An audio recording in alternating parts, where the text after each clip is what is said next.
about your child, if you have a child that struggles, and there's all kinds of struggles nowadays with kids, and we know more and you can do more when you know more, but how do you encourage that child that struggles with these learning disabilities and with ADHD and those kinds of things, dyslexia, there's numerous amounts of things we can add. How do you encourage that child to overcome and to be confident?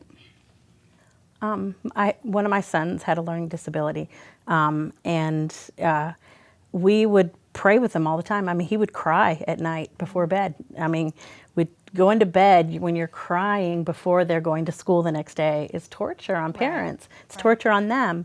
And we, both my husband and I would take individual times where we would sit with them, and, we'd give them certain scriptures. We always were praying for scriptures, and in the Psalms about being courageous and being able to do things that are hard, that we were created to do hard things, and we can get through that. And we'd always, constantly telling them the scripture, I can do all things through Christ who strengthens me. Right.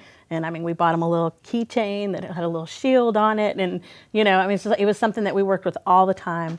And I think I ended up having to explain to him that I had the same disability when I was in school.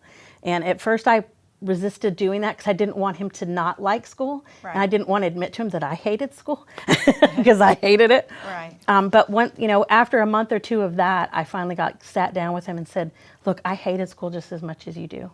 And I'm sorry, but it's one of those things we have to do. There's no, nothing around it. We have to do this. And so we're going to get through this because you're in this life and God's put you here and he's put you in this school. Right. And you're going to be able to get through this. And I mean, I'd put scriptures in his lunchbox or, any of those things just to help him be encouraged and just to know that he could do it. And that, and I also explain, like sometimes I'd use his brothers and his sister, that it's like, look at their weaknesses. They have weaknesses too. They have their own disabilities. Right. That are tough, but they have to figure out how to do something different sometimes. Now, yours is maybe a little more magnified, but you can still figure out how to do those things and get around it. Right. Or if my daughter wasn't diagnosed with anything, but she struggled with school, was extremely hard for her, and every C or B or A that she got, she worked very, very hard for. And maybe as a parent, accept, if they've done the very best they can do, accept a C or even a D, because you've been with them, you've seen what they've gone through, how hard they've worked just to get that. Maybe an A is not possible.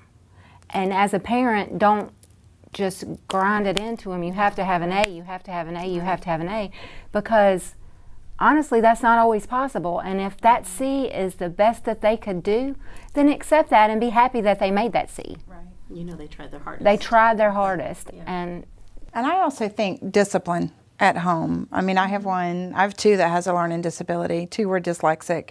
And like Laura, we just prayed and encouraged, and we accepted B's and C's were okay for them.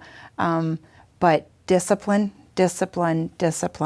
We were home, we worked at it. We never made that an excuse for them. Mm-hmm. And so we worked with the teachers and ourselves, and we kept an open mind and constantly was just on top of it. Mm-hmm. But ADHD and all of that comes very well accepted with discipline. Mm-hmm. You can control it. I'm not saying they're going to be perfect by no means, but you can control it as a parent by being consistent in your daily life with them.